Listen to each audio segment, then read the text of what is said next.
It's true that some things change as we get older. But if you're a woman over 40 and you're dealing with insomnia, brain fog, moodiness, and weight gain, you don't have to accept it as just another part of aging. And with MIDI Health, you can get help and stop pushing through it alone. The experts at MIDI understand that all these symptoms can be connected to the hormonal changes that happen around menopause, and MIDI can help you feel more like yourself again.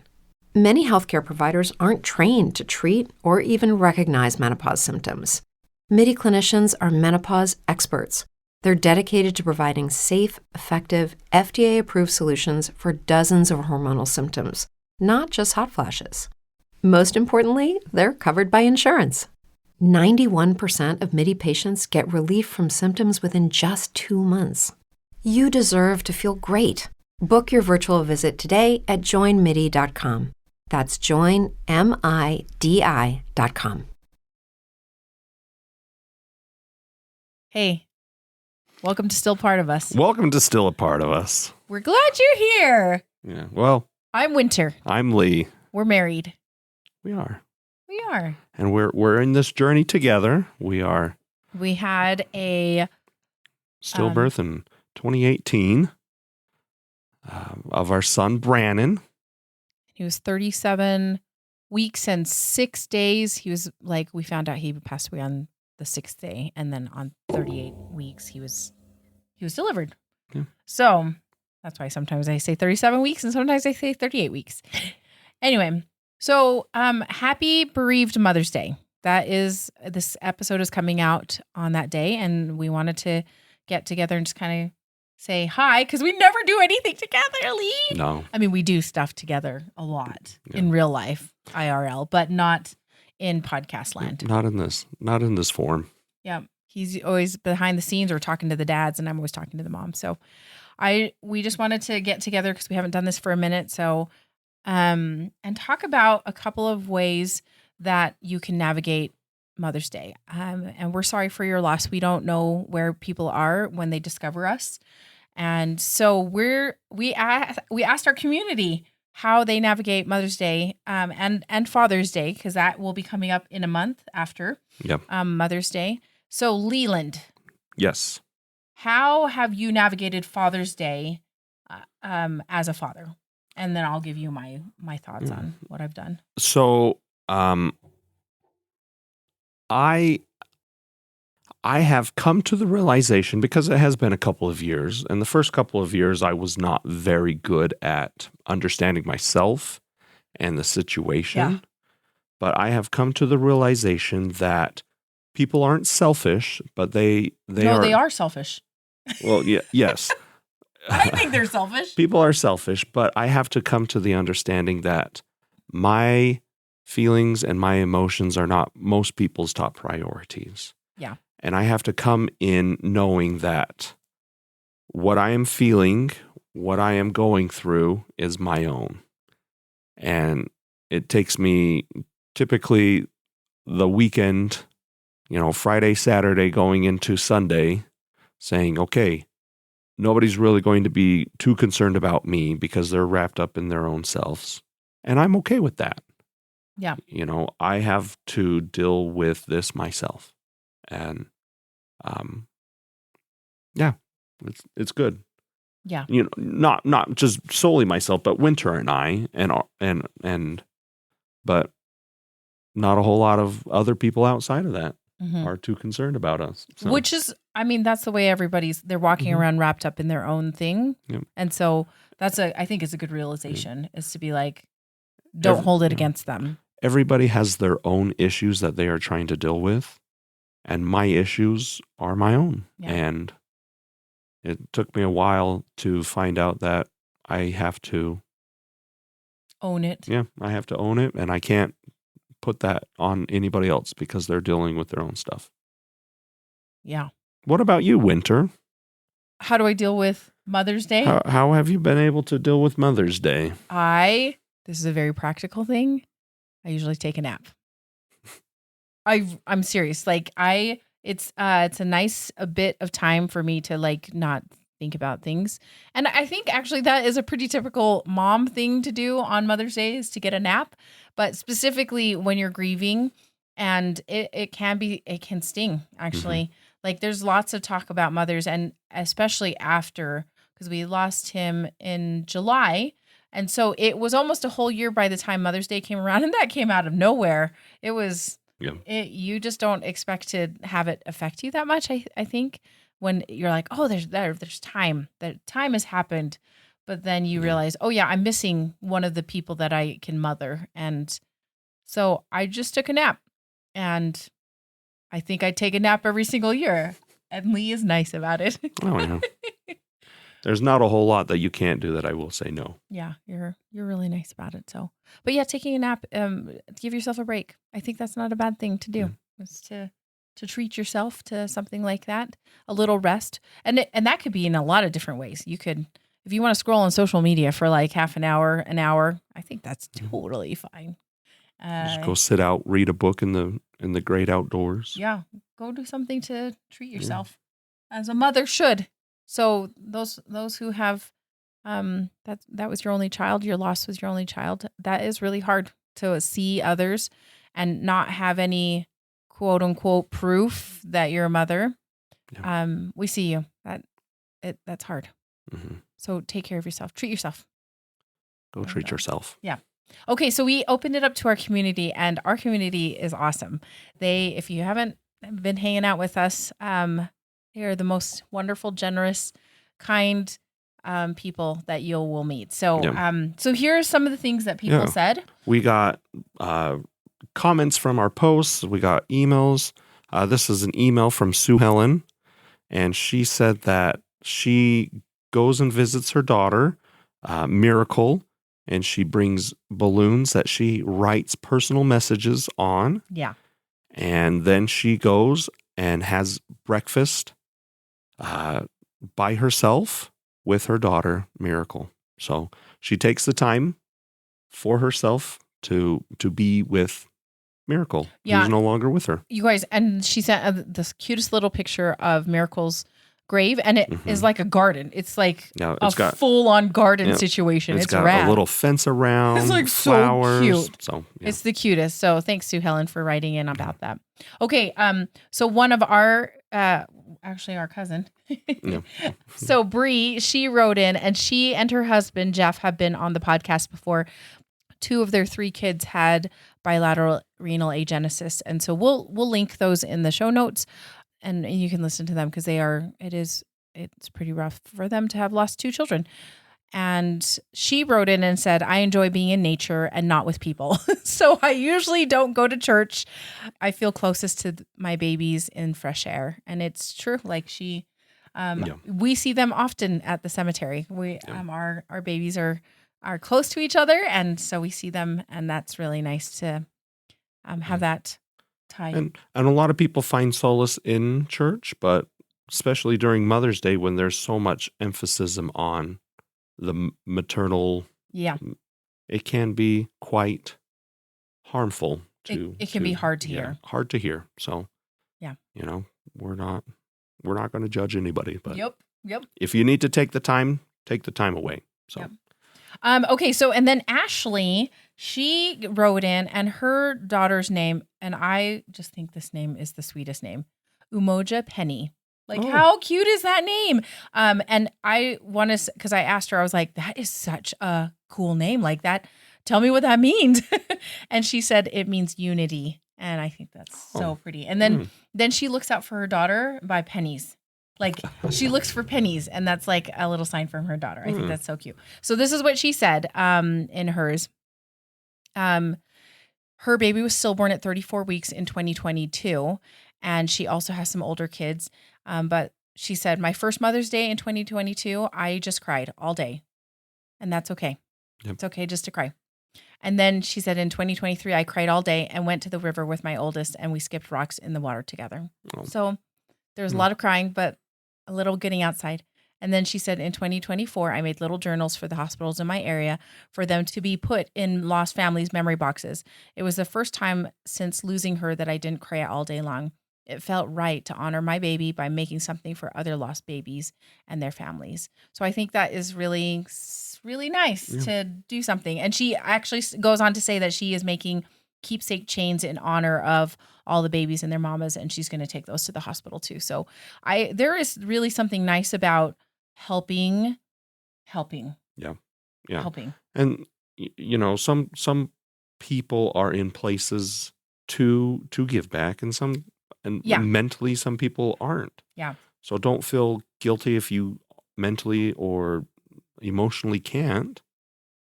Just know that you're being seen, that you're being loved, and all that. And if you are able to give back, Cool. what a great honor to your child. Yeah. No. Now, Ashley, can I say one last thing that I just super love that she said? She said, Mother's Day can be so layered for us lost moms. And I feel like allowing myself to just feel whatever it is that I'm feeling, that's just what's helped her. Mhm. Because I think it's like she said, it's layered. It's like an onion, right? You don't know what that layer of onion is going to bring. Yeah. It could be real stinky and a real tear jerker, and other times it's fine. And so I like how she said that. So thank you, Ashley, for mentioning those. That was just really cool. Another person who responded, her name's Lisa, and she goes on and talks about how during the funeral, a lot of people came and were just sort of having a party. They were being jovial, and she was sort of in a daze, and she just couldn't really understand what was going on. And then her sister came later, a couple days later, it seems. And didn't go to the funeral, if I'm not mistaken. Yeah, she said she couldn't come to the funeral, but came later.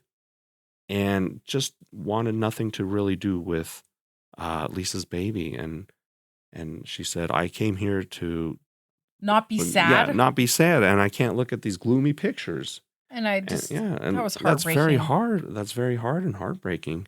But Lisa said, she says that she was then able to say, I can deal with this myself.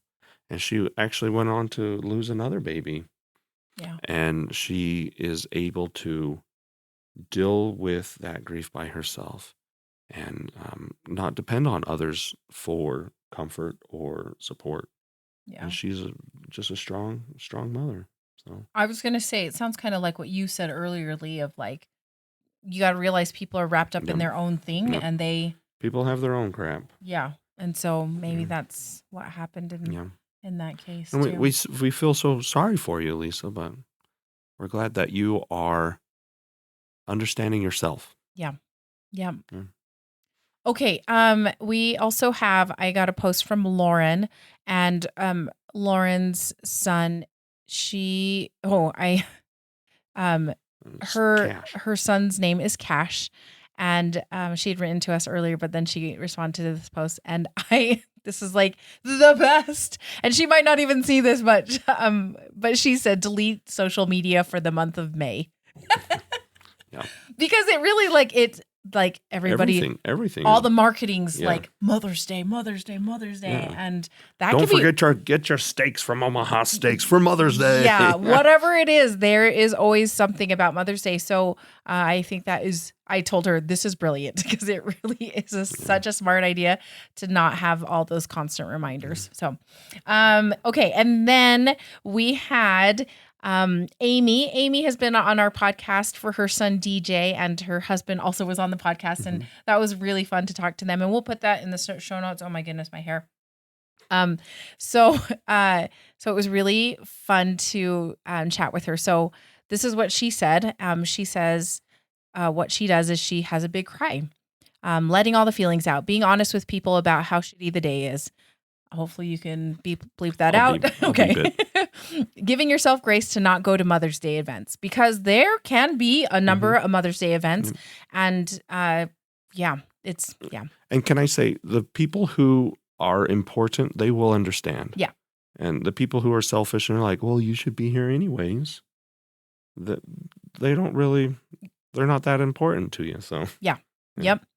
And then she also does go and spend time at where DJ is resting, and then she reads through cards and messages from people that people had sent when he had passed, which is really nice because we have a whole box full of cards, and it is really nice to realize how many people just love you and support you and remember DJ and remember your baby. And So yeah.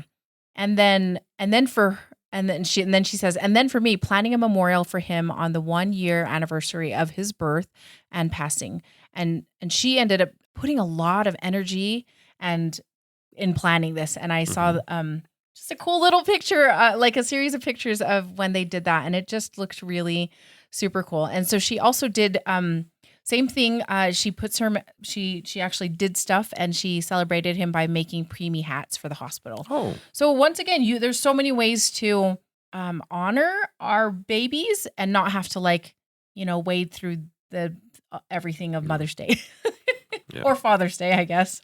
So thank you, Amy, for sending that. Patina, I met her at a conference, and she is wonderful. So she said her first Mother's Day after my twins were born premature and passed away, we planted a pair of lilies in our garden.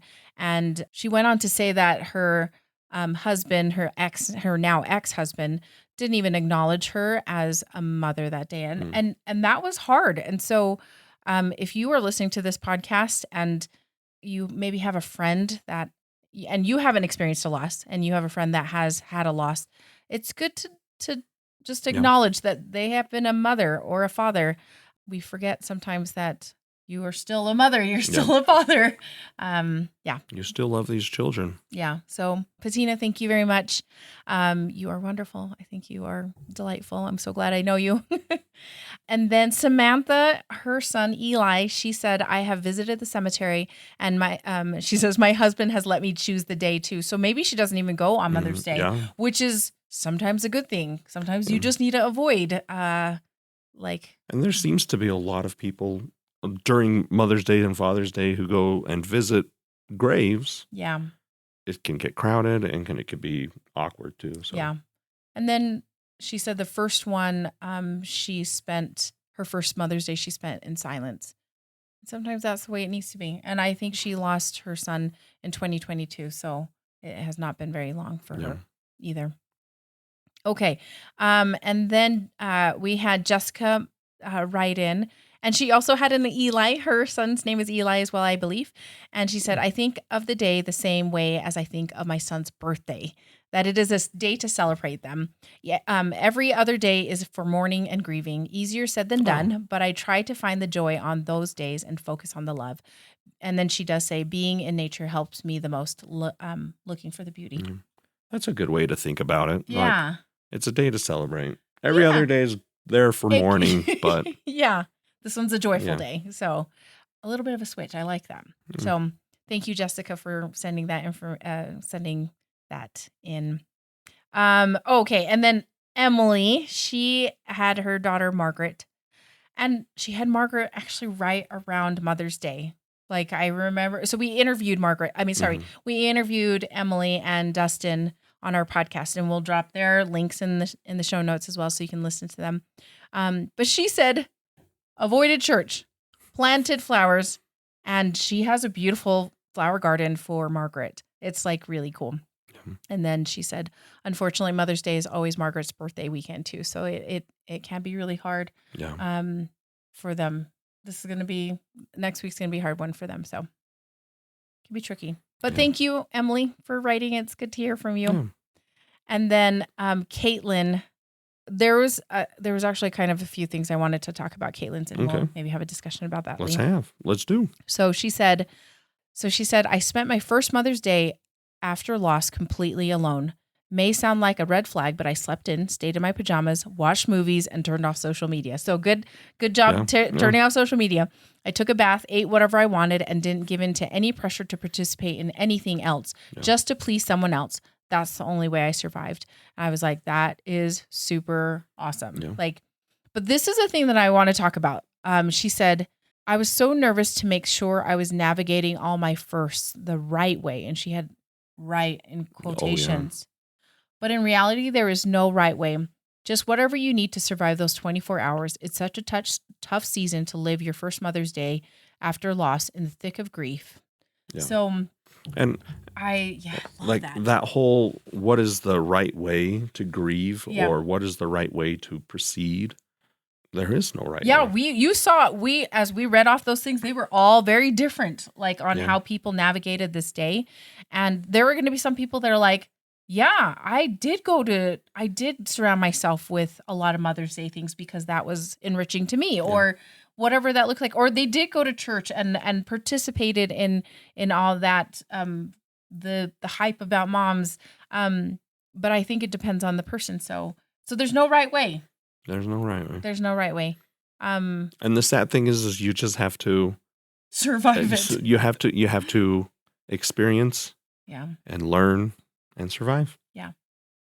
But if you are, I'm going to just throw this out there. If you are supporting a mom who has had a loss, acknowledging them as a mom is huge.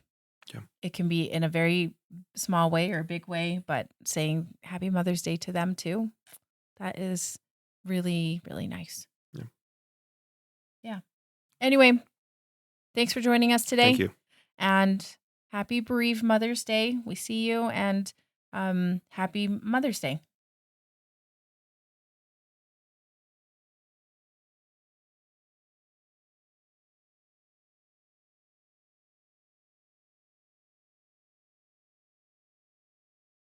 You know that feeling when you're about to score 30% off, but they want your number? Ugh. Give them your Line 2 number instead. It's a second line on your phone, perfect for nabbing promo codes without inviting spam to your party. Sign up for every discount under the sun, then block the junk texts that follow. You get all the perks, but none of the spammy baggage. More codes, less chaos. Visit line2.com/audio or download Line 2 in the App Store and get your shopping sidekick today. Because the only thing blowing up your phone should be good deals.